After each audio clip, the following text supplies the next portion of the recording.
talk a little bit about the economics. And while I'm waiting for the PowerPoint presentation, I'll tie this directly into what we just heard. If we want new medicines, the people who develop the medicines have to recover their costs, all the experimentation, all the failed experiments, and if they're not able to cover their cost and earn a return, guess what? They're not going to innovate anymore. That's simple economics 101. And what I'm going to do is talk about this economics 101 in the context of the broader healthcare arena.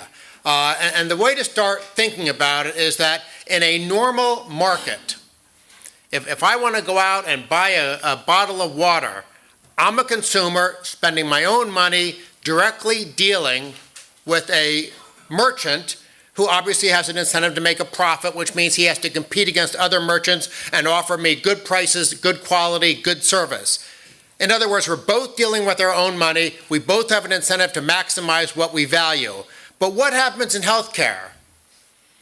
I'll give the United States as an example because we have both of the pathologies that I'm talking about.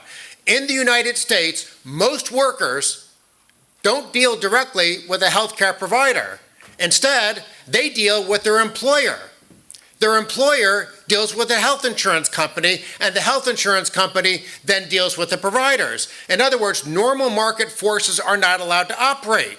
Now that's for the half of our healthcare spending that's run through the private sector, and I really should put private sector in quotes because it's not allowed, because of government intervention, it's not allowed to function the way a normal market transactions take place. Well, what about the half of our healthcare that is directly financed by government in the United States? Well, once again, it's not a consumer directly dealing with a provider. Instead, what happens is that the consumer deals with a politician, and you know how indirect that relationship can be, and usually it's special interests, not consumers, that have the real control there. The politicians then pass laws and deal with bureaucracies that oversee the system, and then the bureaucracies deal with the healthcare sector, the doctors, the hospitals, things like that. Now, here's one thing to understand with either one of those two models I just described. Milton Friedman famously has this quadrant that he discusses where he says that if you're spending your own money on yourself, you care a lot about how much something costs and the quality of what you're getting. But if you're spending someone else's money on yourself, you just care about quality, you don't care about cost. And if you wind up dealing with spending someone else's money on someone else, you don't care about cost or quality.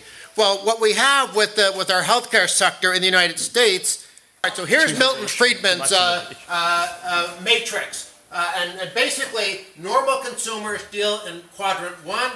Third-party payer, which is pervasive in healthcare, especially in the United States, they deal in quadrant 2. But employers buy our healthcare in quadrant 3, and politicians buy in quadrant 4. In other words, we do not have a normal functioning market in healthcare. So instead of a consumer dealing with a merchant, we have something much more complicated. So instead of a normal consumer, let's think about a healthcare consumer. Well, no, this is a mental healthcare consumer. Let's talk about someone who has a physical sickness. So if you're physically sick in America, what do you do? Well, as I said, if you're most workers with a health insurance policy designed by government, controlled through the tax code by government, you deal with employers, insurance companies, and then providers. If you're dealing with government programs like Medicare and Medicaid, you're dealing with politicians, bureaucrats, and then providers. That system doesn't work very well. This is actually a picture of our health, and it's actually much worse than those pictures. This is our healthcare system after Obamacare. And by the way, Obamacare was just an incremental change. We already, prior to Obamacare, had a very government-controlled healthcare. I assume I'm loud enough that no one really needs this, but this is how complicated it got, and it was already complicated to start with. Here's the bottom line. I think this is the most important chart in our healthcare debate in the United States. Consumers today only pay 10.5 cents directly out of every healthcare dollar. Now think about that. If Barbara said, Dan, I'm going to pay 89.5% of your dinner bill tonight, am I going to go to my usual restaurant, McDonald's? No, Barbara said she's going to pay 89.5% of my meal. I'm going to find the nicest steakhouse in all of Moldova. I might even have to drive to a faraway city. Third-party payer is a major problem in our healthcare system. Here's a chart, you won't be able to read it, but it shows how some things like televisions, computers, phones, clothing, they're all going down in price. Whereas we have some things like college tuition and healthcare that are going up in price. What's the difference between these different sectors of our economy, some of which are the prices go up and some of the prices go down? The difference is that the subsidized ones, the prices go up. Again, someone else is paying for you when you go to buy something, or at least they're subsidizing what you're buying. There's no incentive on the part of providers to lower their prices or to compete. And that third-party payer system is a major challenge. Now, here's another way of looking at it, and pay attention to the purple line. The blue line is medical care. The green line is physician services. The red line is the average of consumer prices. But look at the purple line, cosmetic services. That's a healthcare procedure. Why is that growing slower than average inflation?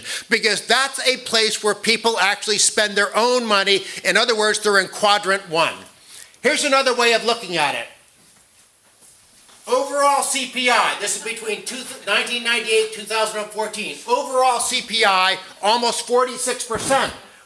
Overall medical care was almost twice as rapid, 88.5%. But look at all those cosmetic procedures.